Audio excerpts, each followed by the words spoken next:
Salut à toutes et à tous, comment allez-vous? J'espère que vous allez super bien. Donc aujourd'hui on se retrouve pour l'épisode 2 de la série. Sur cet épisode-là, dans le dernier épisode pardon, on a vu comment récupérer le contenu du body. Donc si on va là, on tape PHP, donc toujours en 7.2.5 hein. Donc si on tape PHP scrapper et là on met search, on a bien le contenu qui a été dump, pardon, qui a été dump juste ici là, donc on voit bien qu'il a été dump. Donc, nous, qu'est-ce qu'on va faire? On a la request qui est, donc on a la réponse qui est là. Nous, on veut stocker ça en base de données. C'est très important, on veut stocker ça uniquement en base de données. Du coup, pour ce faire, on va créer un nouveau modèle. Donc, PHP scrapper make migration. Donc, la migration qui sera create underscore. Et là, il faudra trouver un nouveau nom. Donc, je pense qu'on va utiliser scrapped. Donc, scrapper, faut vérifier juste la signification de scrapper. Je crois que c'est dire attraper. Scrap ou un truc du genre. Il faudra juste vérifier. Donc Google Trad. Donc scrap. Scrapper. À Cloire. Ouais. Je vois pas trop ce qu'on peut mettre. On peut mettre comme. On va mettre plutôt. Euh, create. On va mettre plutôt la réponse. Hein. Answer. Hein. Parce qu'en vrai, c'est une réponse comme les autres. Donc answer table. Donc là, c'est une réponse. Donc il va créer la petite answer table. Donc elle sera juste là. Voilà. Donc ici, donc en premier paramètre, on va mettre bel et bien la request. Donc, on a deux solutions. La première qui serait donc tout simplement de stocker l'objet response, donc le sérialiser et le stocker. Donc, qui peut être une bonne technique. On va voir si elle peut être sérialisable la classe. Donc non, normalement on peut le faire normal même, on peut donc la sérialiser. Donc je pense qu'on va faire, hein, on va sérialiser la classe. On va juste voir si... Non, même pas. Donc bref, on va sérialiser la classe pour pouvoir la stocker et on va stocker les informations les plus importantes. Ou sinon on peut même la laisser complètement sérialisée. Ça peut faire l'affaire, hein, je pense, je suppose que ça fera l'affaire. Du coup, on va voir ce que ça donne déjà. On va dump un serialize. Donc voilà. On va la sérialiser histoire de voir ce que ça donne. Peut-être ça va donner un truc un peu plus... Merde. Ça va donner un truc un peu plus mieux. Ouais. En fait, c'est que j'ai peur par la suite on ne pourra pas retrouver. Donc, on va juste supprimer celle-là là. On va juste tester un truc pour voir si on pourra donc retrouver ce qui a été stocké. Donc là on va mettre dollar response. Donc là on va mettre dollar 1, voilà, simple, très simple, juste pour pouvoir la stocker. Donc pourquoi il veut pas? Ok, parce qu'il faut pas. Voilà, on va mettre dollar $d. Et là on va mettre tout simplement tu vas me dump la unserialize donc de dollar $d. Et on va voir ce que ça me retourne. Donc j'espère que ça me donne un bon truc. Donc ça me donne ça. Ok. Et là on va juste dire tu vas me retourner le get body. J'espère que ça va marcher. Hein. Donc là, get body. Pourquoi il veut pas? Ah ok, parce qu'on a sérialisé ça. Il faut sérialiser tout l'objet, pardon. Donc là on va juste commenter ça pour voir ce que l'objet nous retourne. Donc voilà. Là j'ai du mal avec aujourd'hui là. Donc dump $d. Voilà, donc là on va lancer ça. Donc ça nous a dump un truc complet avec tout ce qui est les informations à prendre. Sauf que nous, on va lui demander de dump un unserialized getBody. Donc ça nous ressort ça. Mais si on fait un parenthèse string, est-ce que ça marchera? Non.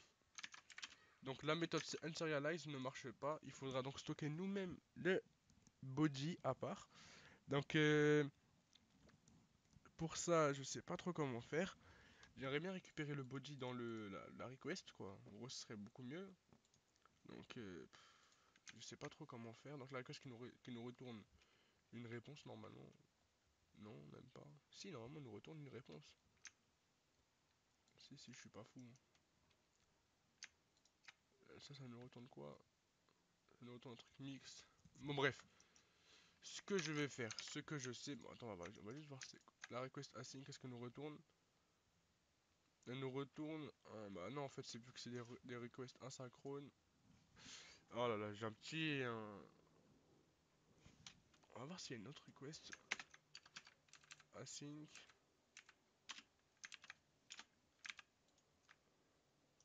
Non mais ça me bah ouais mais du coup ça le fait automatiquement. Ok, donc là ça sert à rien de la sérialiser la classe du coup. On va juste stocker les headers et donc si on fait un dump et là on va mettre un petit tableau, donc là on va mettre headers, donc qui sera égal à response get headers. Pour mettre get header. Ok, là c'est pour récupérer tous les headers. Et on va mettre body, donc qui sera de la response get body. Voilà. On pourra même s'amuser à retrouver les cookies, mais pour l'instant on va pas l'intérêt. Donc là il nous récupère bien les headers, donc la date, expire, donc voilà les headers, les cookies aussi à la rigueur. Et là on a le body, donc on va lui dire de le récupérer en string, bien sûr. Donc on va refaire ça. Et là on a tout ce qu'il nous faut.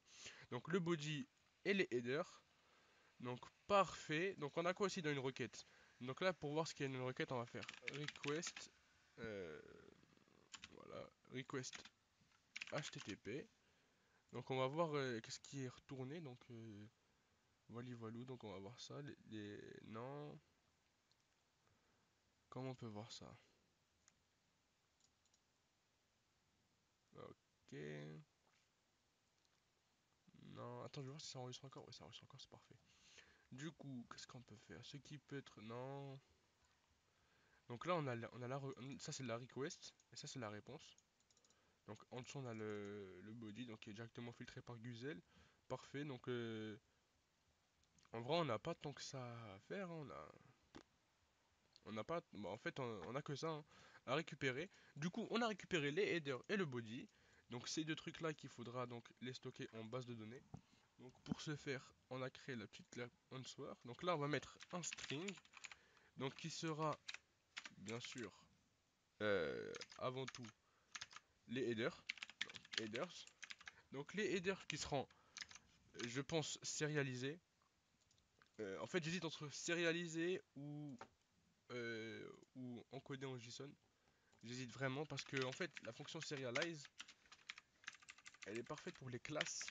Je dis bien pour les classes parce qu'elle est beaucoup plus abordable pour les classes. Voilà, c'est pour ça que j'aimerais bien mettre serialize.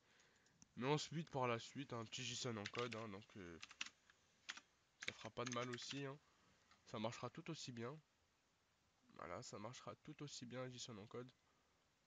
Donc je pense, on va plutôt passer sur un petit JSON en code ou un serial. J'hésite encore vraiment. Faudrait que je trouve là un truc à faire. Donc j'en ai vraiment aucune idée. Et pour le body, bon bah ce sera un string, hein, donc du coup c'est bon. Donc là, une fois qu'on ira là, on va mettre un string header. Et là on va mettre un $table. Donc là ce sera un long text. Voilà, donc je suis obligé de passer par un long text parce que ça peut être des chaînes vraiment très longues. Donc il faut passer par un long text. Donc là on va mettre body.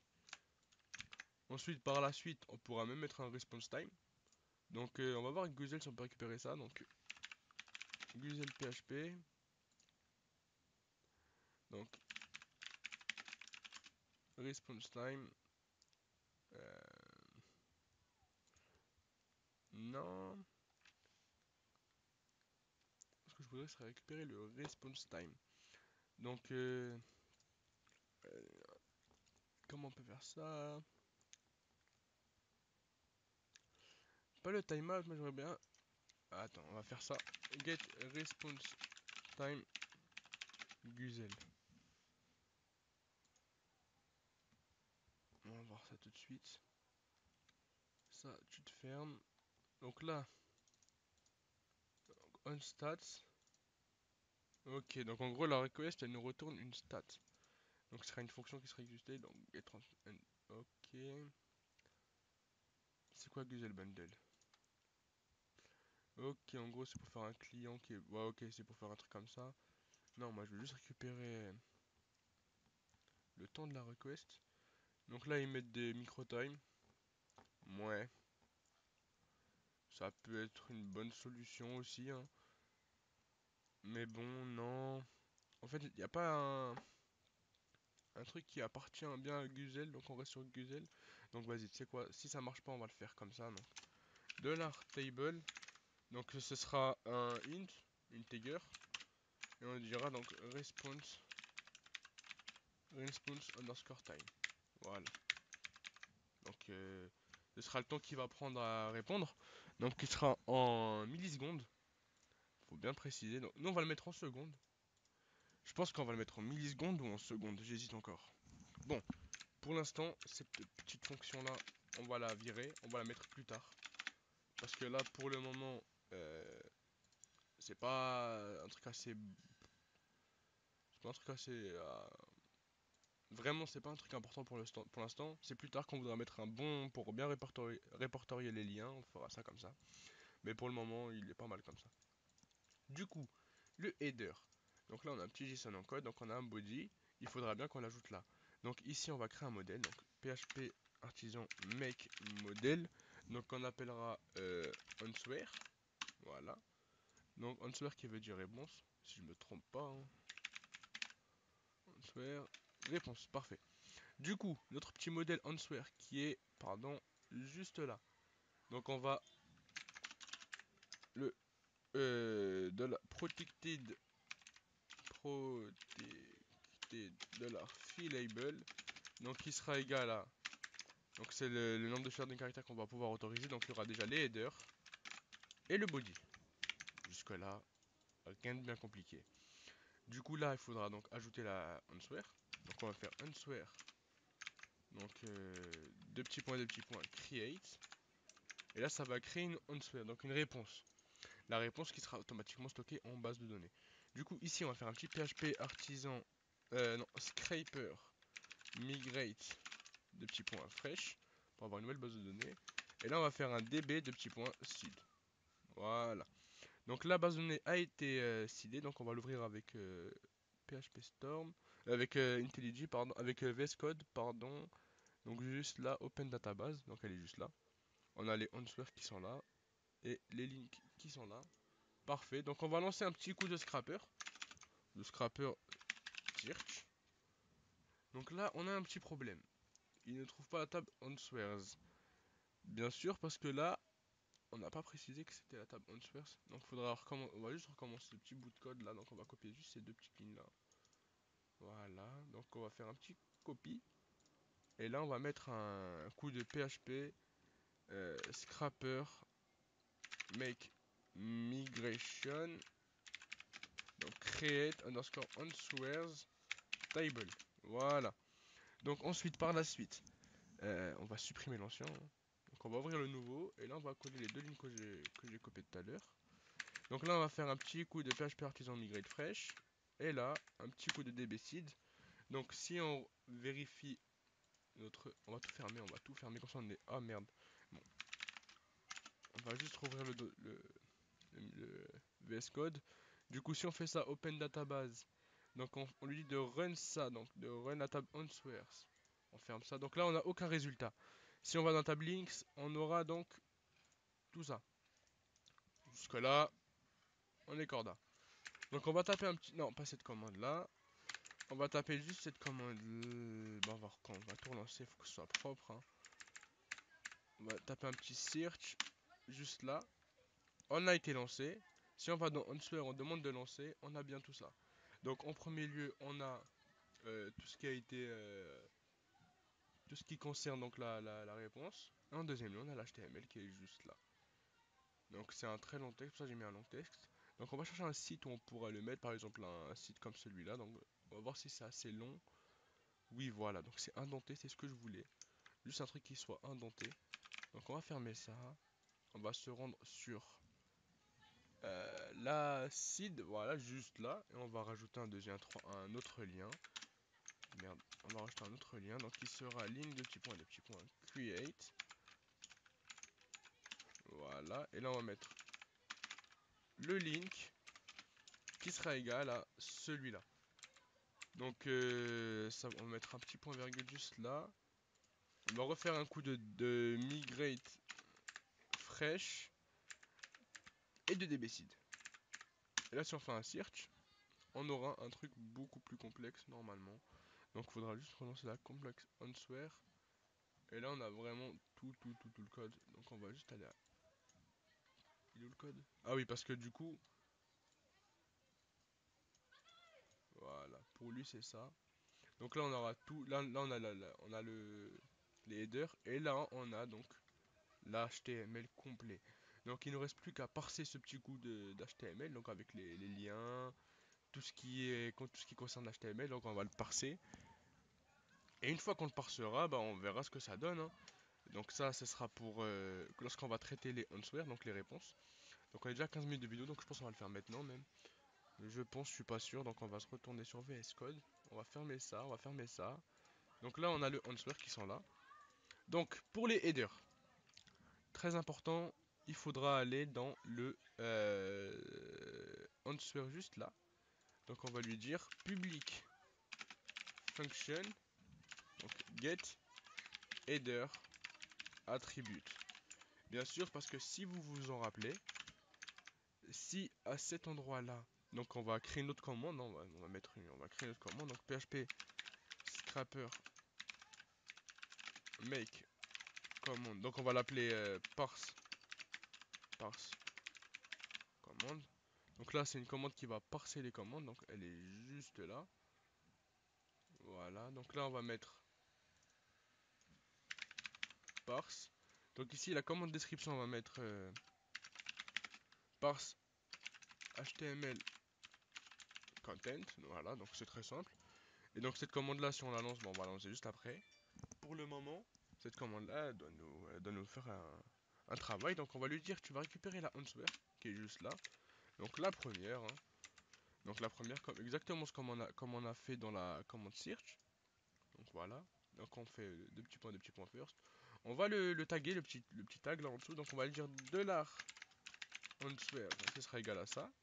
Ici on va lui dire que la variable $answer, donc, pardon, elle représente donc une réponse. Donc le modèle réponse. Donc si on clique dessus, on nous retourne là. Si on lui demande de nous, si on lui, avant ça là, donc juste avant de mettre un bout de code comme ça, voilà. Ici, si on lui demandait de nous faire un dump de $answer, on lui demande de get bah, les headers quoi.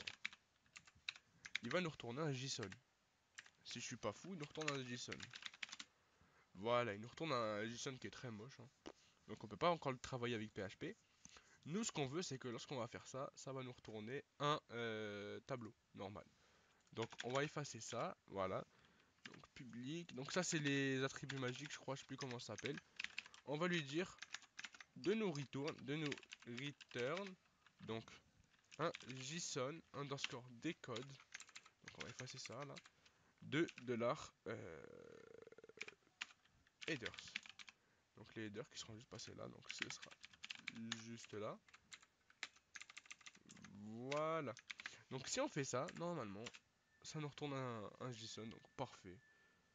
Voilà, parfait. Donc normalement là, c'est exactement ce qu'on voulait. Donc on retrouve les headers juste là. On pourrait même aller plus loin, retourner une collection, mais c'est pas ce qui nous intéresse le plus. Donc on pourrait même le mettre en tableau associatif. Par défaut, il est en false. Ouais, c'est comme on veut. Si on veut mettre en tableau associatif, mais pour ça me retourne un objet, donc c'est beaucoup plus simple pour travailler. Mais je pense que c'est aussi pas mal comme ça. Donc pour l'instant, on va travailler avec ça pour voir ce que ça donne. Ensuite, par la suite, on verra pour avoir ça en forme d'objet. Donc, on n'a pas fini avec la commande search commande. Comme je vous ai dit, une fois qu'on aura une réponse, il faudra supprimer le lien. Delete. Donc, quand on va faire ça, donc soit on va faire un coup de search, normalement, le lien Mozilla va disparaître. Voilà. Si on fait un deuxième coup de search, le lien Google va disparaître. Non, ça c'est les answers. Donc, le lien Google va disparaître. Et si on fait un autre coup de search, et bah le lien links va disparaître. Parfait, c'est exactement ce qu'on voulait. Donc il reste plus qu'à automatiser ça pour lancer la commande une seule fois et que ça va faire ça en continu. C'est ce qu'on veut, on ne demande rien de plus. Du coup, ici, il faudra juste en mode que ça se relance en automatique. Donc toutes les... Bah en fait tant que la commande elle n'est pas finie quoi. tant que la request elle n'a pas été récupérée, bah ça va relancer ça, etc., etc. Du coup, pour ce faire, on va créer une boucle. Donc while true. Donc c'est une boucle infinie, hein. Concrètement, c'est une boucle infinie et dedans on va mettre tout ça. Voilà. Donc on va lui dire CTRL X, CTRL V. Voilà, on va indenter ça proprement. Voilà. Voilà. Donc ici on a la boucle true, donc il va faire ça en continu. Et il faudra bel et bien retourner des logs à l'utilisateur. Ça c'est très important, faudra retourner des logs. Du coup si on va sur Laravel 0, juste là, donc là, si on va sur leur petit site à eux qui est là, voilà, get started, donc logging. Voilà. Donc il faudra installer log. Donc php scrapper app de petits points install log. Voilà. Donc il faudra des logs, très important. Parce que si on n'a pas les logs, on pourra jamais faire quelque chose, hein. Donc il nous faut les logs. Donc on a la documentation de Laravel qui va nous expliquer comment marchent les logs. Donc moi je voudrais juste afficher des logs sur le chat, sur la console pardon, pas pour pas gaver le truc, hein. Donc on attend juste que ça charge. On a 21 minutes de vidéo, ça va, on est large. Voilà, donc usage, il nous montre comment utiliser vite fait. Parfait. Donc nous, ici, on va juste voir si dans le dossier thing, on a le dossier logging. Donc de base, c'est le channel stack. Moi, j'aimerais bien que ça affiche, voilà, juste là, voilà. stder, ce serait parfait. Donc, on va juste voir comment ça marche. En fait, ça va écrire ça juste dans le chat, hein, donc stder, donc on va mettre ça. Donc stder, donc stack c'est un logiciel je crois, je sais plus quoi. Donc stder, donc il est où? Il est où? Euh, non, single c'est pour afficher là. Nous on veut l'afficher dans les logs, donc stder. Donc c'est bon, je l'ai bien écrit stder. Du coup, si on va dans le search command, ici, là on va commencer à écrire. Donc là, on va mettre $. Donc on va mettre, non, on va mettre donc log, la façade log, donc alerte, non, juste une info, hein. Donc une info, donc le message, ce sera quoi? Ce sera, donc on va mettre les doubles guillemets pour pouvoir utiliser donc les variables dedans. Donc dedans, on va donc les variables comme ça, hein. Donc là c'est juste comme ça, donc là, merde, on fait ça comme ça, et là on écrit $link, donc là ce sera donc l'URL, le link directement. Donc si on fait ça, normalement il la reconnaît. Voilà. Donc là si on lui demande de log ça, donc on lui fait un petit coup de scrap. Donc là il a pas trouvé l'objet parce que l'objet truc n'existe pas. Du coup il faudra juste la reseed. On va par on va juste delete ça. Voilà. On va juste le commenter pour pouvoir faire ça bien. Donc dbseed. Et là on fait un search. Donc là on continue faire ça. Donc rechercher le même URL. Donc development. Ça je sais pas, ça veut. Donc là il y a tout ce qu'il nous faut. Donc development.info. Donc exactement ce qu'on veut. Donc on va dire retrieve URL. Voilà. Ensuite, une fois qu'on a retrouvé l'URL, donc comme ce qu'on. Voilà. Exactement. Donc je crois qu'il y a une faute même. Retrieve. Oh, c'est avec un E. Oui, c'est avec un E. Donc oui. Voilà. Retrieve URL. Donc c'est cette URL là. Et ensuite, par la suite, une fois qu'on aura retrouvé l'URL, bon, on va lui dire euh, on pourrait faire ça plus proprement avec les promises. Faudrait que je lui fasse une promise, hein. Donc là, on va lui dire.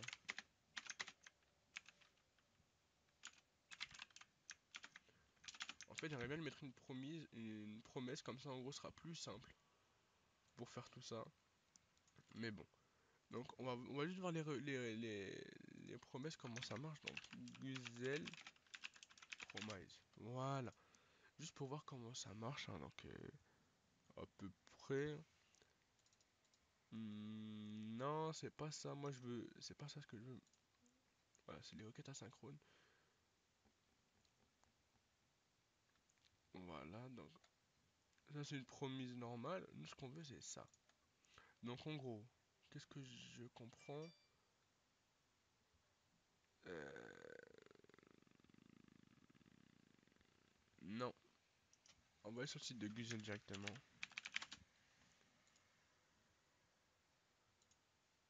Voilà. Et là, il faudra juste. Voilà. Donc send async. Donc là, on envoie une request. Donc la request qui est juste là. Donc on envoie une request. Et on va juste fermer ça là. Voilà. On va mettre ça là, histoire d'avoir un meilleur. Pour mieux voir. Donc là, on envoie une request. Donc nous, on fait une request juste là, là. Donc on a créé un client. Donc le dollar client qui est juste là. Donc on a créé un client, c'est le même client.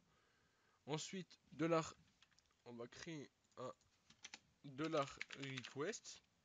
Donc qui sera égal à une request donc Guzzle, hein. Donc voilà. Donc en premier paramètre, on prend la fonction. En deuxième paramètre, on prend le lien. Donc ce sera dollar link link, hein, donc bien sûr. Donc par la suite, cette request là, donc on s'arrête à là, hein. Parfait. Ensuite, on va créer une promise, donc une promise. Donc on va lui dire que ce sera dollar cliente, non, dollar cliente, send async, donc asynchrone, la request, non, la request, voilà. Et donc dès que c'est fait la request, là sera un then, donc de la response, et là OK, I completed get posi. OK. Donc ici, donc dans la request, on va mettre lorsqu'elle sera then, lorsqu'elle sera OK. On va juste voir. Ouais, c'est bon, ça me va. Lorsqu'elle sera récupérée, donc ce sera une fonction qui aura comme paramètre la response. Donc là, la response qui est juste là, donc qui sera dollar, donc qui sera une response quoi, hein. Une response interface, donc ça restera une response. Voilà. Et la request qui est là, bah elle est. Pourquoi il me l'a souligné en rouge? Pourquoi il me dit que c'est pas la bonne. Il me dit que c'est pas la bonne request, mais en fait que si, hein. Parce qu'elle est juste là, donc la request qui a été créée à partir de. Ah, ok, il y en a deux. Il la reconnaît pas. Normalement c'est bon, hein, je vois pas eu le problème. Donc ici, lorsqu'il aura récupéré, on va juste faire un petit dump de dollar response. Et là on va supprimer ça, ça. Voilà. Juste pour voir ce que ça retourne. Où ça?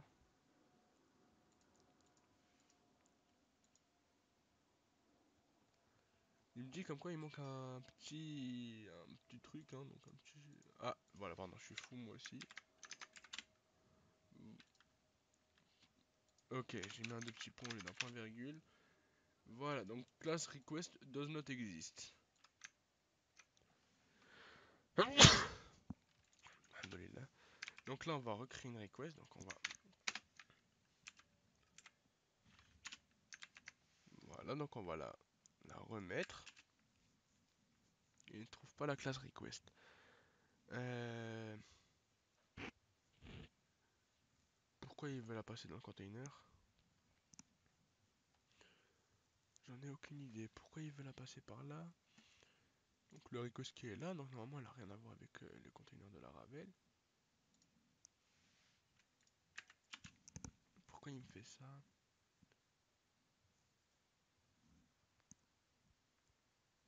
Euh... L'erreur elle est mieux, elle est plus là. Class request Does not exist.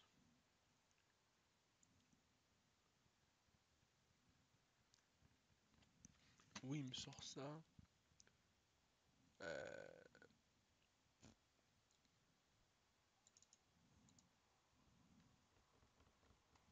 je ne vois pas pourquoi il me sort ça en fait. Normalement, il n'est pas censé me la ressortir. Donc, send async. Voilà, donc c'est ce qu'il a fait. Il a envoyé la request qui est juste en haut. Ok.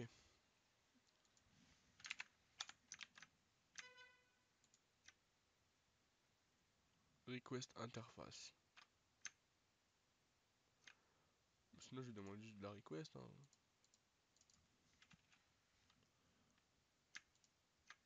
Ouais, bah, c'est bon là. Je t'ai demandé la request. La méthode, l'URI, c'est bon, fin.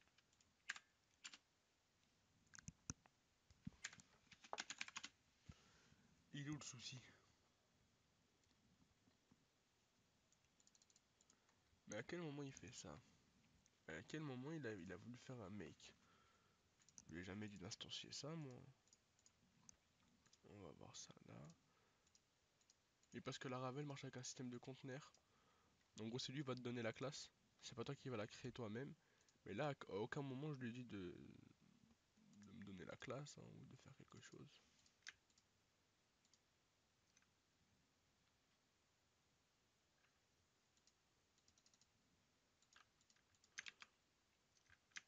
Ok, donc là, peut-être c'est là, hein, j'ai dû faire une gourde. Pourtant, c'est exactement le même que lui là, donc c'est le Guzzle HTTP. Ok, c'est moi, je suis fou. C'est moi, je suis fou. J'ai oublié le new. Ouais, parce que sinon après c'est Laravel qui va essayer d'instancier la classe et là c'est beaucoup mieux normalement. Voilà. Arrête-toi là. Donc là c'est exactement ce qu'il fallait. Donc là ça va juste rechercher ça. Donc on va juste commenter ça pour que ça marche une seule fois pour pas que ça va bloquer mon IP quoi. En gros ce serait stupide, ça me bloque mon IP. Donc là si on fait un search, donc là parfait. Une fois qu'il a trouvé, bah, il nous retourne ça donc avec une response. Donc si on lui donne un lien qui est invalide, d'accord? Donc on va lui donner un lien invalide. Donc juste là, on va lui mettre un petit point. On va rajouter du charabia. Voilà. Donc là, il va rien nous dire. Il va pas nous dire comme quoi ça n'a pas marché. Donc en gros, c'est juste là. Voilà. Donc ici, on aura une promise. Donc il prendra en paramètre lorsque ça marche. Bah, lorsque ça marche, tu fais ça. Et lorsque ça marche pas, euh, comment on fait pour dire que lorsque ça marche pas donc avec les promises?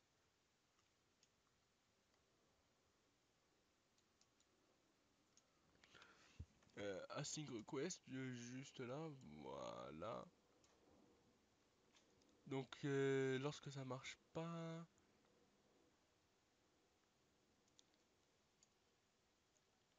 euh, un aura, non, je veux juste voir quand ça marche pas. Donc il y a quand ça marche et quand ça marche pas. Donc là, non, je vais pas marcher avec des poules moi. Ok, il va faire avec des trucs de poules, tout ça, non. En gros, ils envoient un serveur qui va. En gros, c'est un serveur qui est lancé. Et ça va tout lancer à un truc pour que ça. C'est lui qui va faire les requêtes. C'est une autre façon de faire. Mais bon. Lui fromage à la sucre. Non. Non. Moi, je voudrais juste. Request. Non. Non. Ouais, un truc qui m'a intéressé, c'est le délai là. Donc. Non, ça c'est le délai de les requests. Ok. Donc on va mettre request error Guzzle. On va ajouter le petit mot-clé promise. Donc juste pour voir lorsque c'est au pire, c'est moi je suis un peu fou aussi. Donc ça fait 34 minutes, je vais pas tarder à arrêter la vidéo. Donc lorsqu'on fait une scène async. C'est là on devrait voir donc lorsque ça marche quoi, hein. Donc lorsque ça marche, on va retourner un transfert, donc juste là, qui va retourner une promise interface. Jusque là, tout est bon. Donc il faudra juste voir lorsque c'est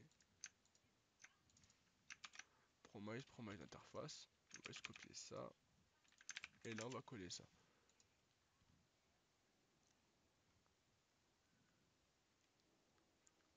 Then always non. Donc la promise interface c'est lorsque c'est bon. Ok.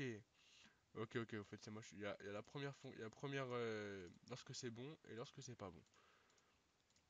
Parfait. Donc là on va mettre juste un truc là. Donc lorsque c'est bon, c'est ce qu'on fait. Et lorsque c'est pas bon, c'est ce qu'on fait. Voilà. Donc là on va mettre une virgule. Et là on aura un truc, je sais pas trop c'est quoi, donc on va l'appeler red. Et on va faire un dump de, de la red. Juste pour voir ce que ça retourne, hein. En gros, pour avoir une idée. Donc là ça nous retourne quoi? Cannot OK. En gros comme quoi le lien ne marche pas.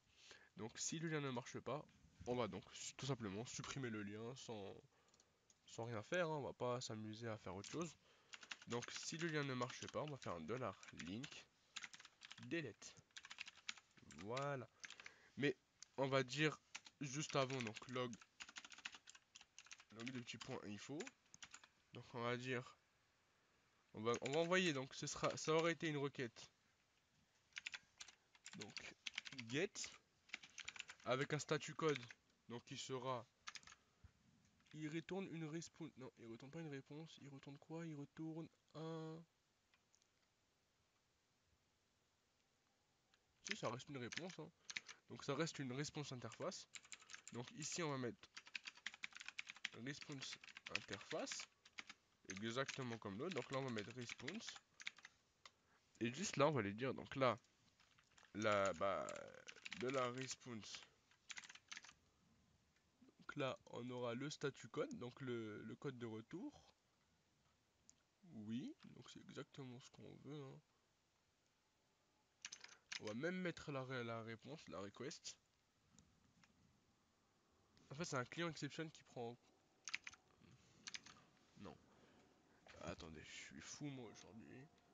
Donc, c'est premièrement une, une exception. Donc ça va nous retourner une client exception. Donc là, c'est donc un client exception. Voilà.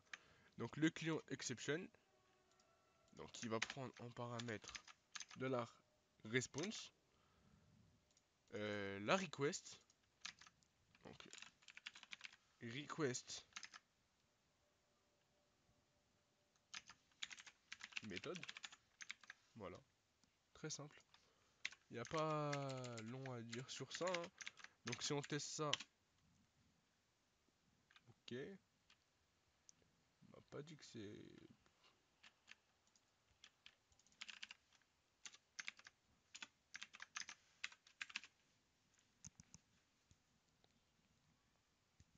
Donc la vidéo touche à sa fin, je suis désolé pour la petite coupure. Donc la vidéo touche à sa fin, l'épisode 2, donc il va sortir. Le prochain épisode, on va voir un peu comment rendre ça un peu plus beau. Et du coup, je vous dis à plus. N'hésitez pas à partager la vidéo et à la prochaine. Ciao.